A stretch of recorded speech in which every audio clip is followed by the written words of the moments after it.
I want to go deeper into the government shutdown that could very well be coming to an end later this evening.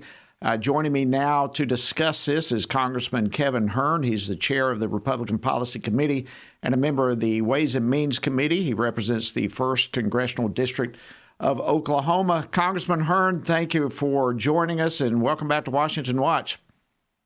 Jody, it's always good to be with you. Well, it's great to have you. I know you've got a lot going on right there. A lot of plates are spinning. Thanks for taking time. I know votes are actually taking place. But walk us through, Congressman Hern, what's it been like the last couple of days? It's got to have been an absolute whirlwind there. Well, it's certainly been very frustrating to see that on September 19th, the House passed a clean CR. Every single Democrat voted against keeping the government open, with the exception of one, Jared Golden from Maine. And he's now announced he's not running again because the far left pressure on him has been intense for doing the right thing. But again, every single Democrat on September 19th voted against keeping the House open. And now then the Democrats in the House are trying to make excuses of why they're going to vote again to close the government down. Every single Democrat, we expect, will vote against it. They're debating the rule right now. We'll be voting here in about 5 minutes. But on the Senate side, we appreciate the 8 Republican senators who came forward and decided the suffering, leveraging the American people, 42 million SNAP benefit recipients, the air traffic controllers, the military, the federal police officers, and so many others that protect us in this nation. The Democrats have held them hostage. They've used their own comments to say that they're using that for leverage to try to repair the broken Obamacare that they passed in 2010.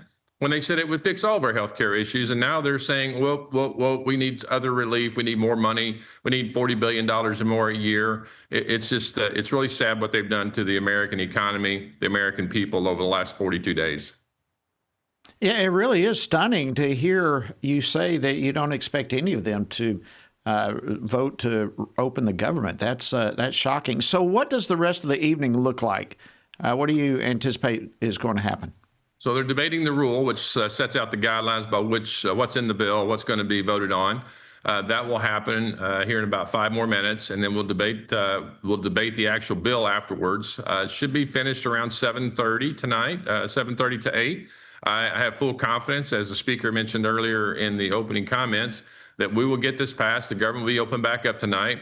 All of the things will start unwinding that's been closed down over the last few days, certainly since October 1st. And America will come back to normal. Hopefully we get everything back to normal before Thanksgiving. So it's very sad for the American people. The suffering that's occurred certainly shouldn't have happened. In any other time, it probably wouldn't have. But the Democrats hate President Trump so badly that they were willing to sacrifice the American people for it.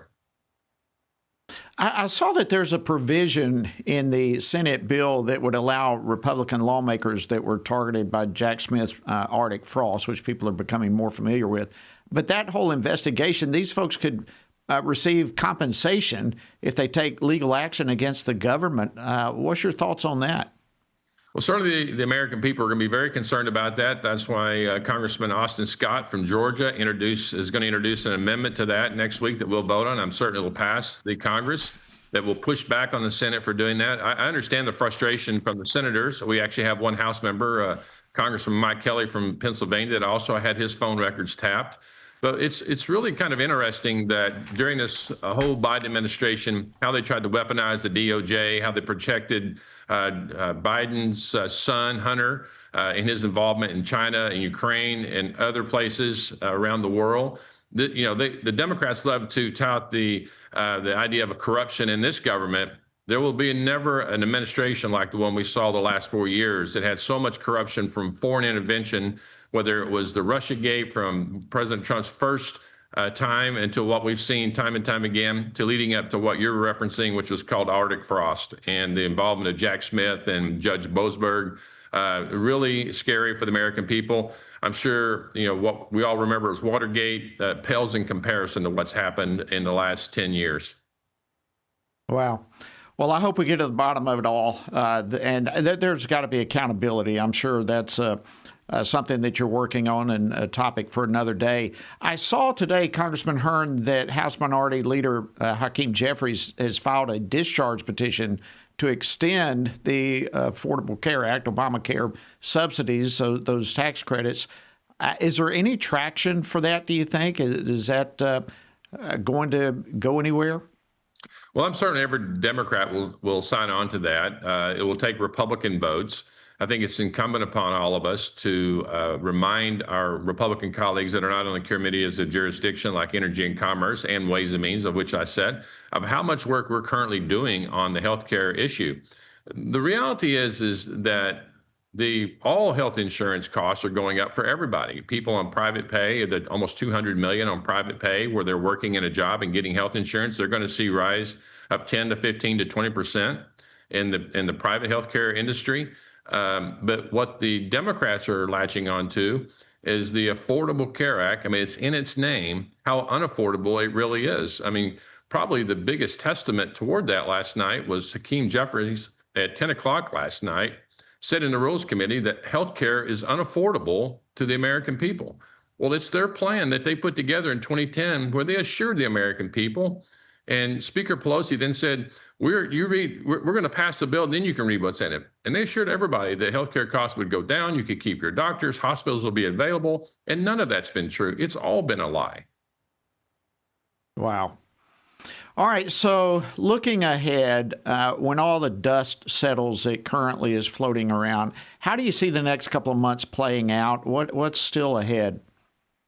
Well, the House and the Senate will work diligently with the administration to work on reducing the cost, to find ways to the people that are struggling on the most difficult areas of healthcare, those on the lower income scales that are going to make it very difficult to insure or take care of their healthcare costs, that we work on actually having structural changes to the healthcare system, working with the hospitals, working with the pharmaceutical companies, working with the insurance companies to come together.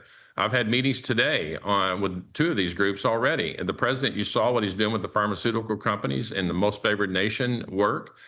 He understands, the president understands. He wants his legacy to be one that, first and foremost, he kept taxes low for all Americans. This idea that somehow it's tax cuts for the rich is not true.